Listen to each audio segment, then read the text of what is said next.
Assalamualaikum warahmatullahi wabarakatuh. Alhamdulillahirrabbilalamin.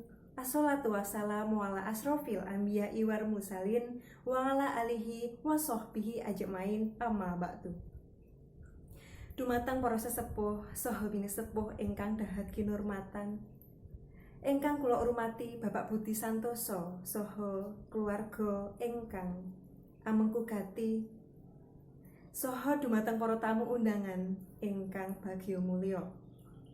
Lan rumiyin sumangga kula dherekaken monjokaken raos puja puji syukur dumateng ngarsa dalem Allah Subhanahu wa taala ingkang sampun paring kasarasan saha kalodhangan satemah kula lan panjenengan sedaya saged rawuh wonten ing adicara tingkepan Ibu Sulistiawati ing wekdal menika.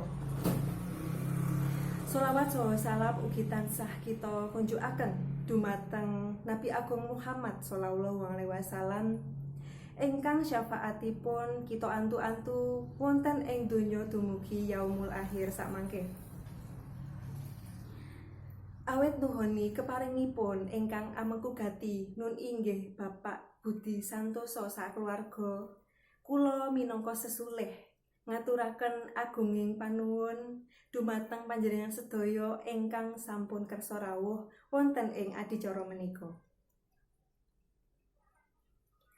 Panjenengan sedaya kaaturan rawuh wonten ing adicara menika kangge nderek nindakaken slametan wujud raos syukuripun Bapak Budi Santoso dumateng ngarsanipun Gusti amargi sadangunipun mangun bale wisma ingkang ngajeng-ajeng putra ing dalem keluarganipun sampun kalampah kanthi tetenger bobotipun Ibu Sulistiawati ingkang sampun ngancik 7 sasi.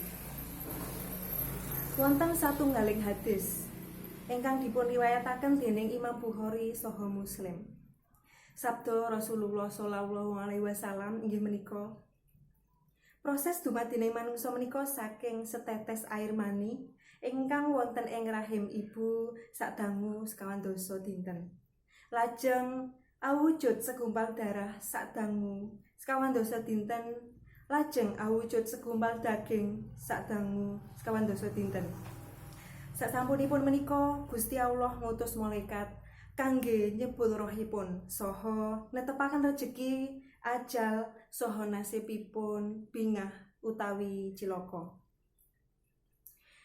Pramila Bapak Budi Santoso sakeluarga nyuwun donga pangestunipun saking para rawuh sedaya supados jabang bayi ingkang tasih wonten ing padharan menika pinaringan waras saha dipunjagi dening Gusti Allah.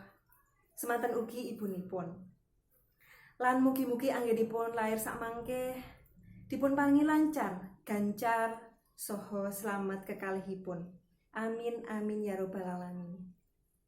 Mbok bilih cekap semanten atur kula menawi wonten kalepatan wiwit purwaka dumugi wasana kula nyuwun agunging samudra pangaksami. Wabillahi taufik wal hidayah. Wassalamualaikum warahmatullahi wabarakatuh.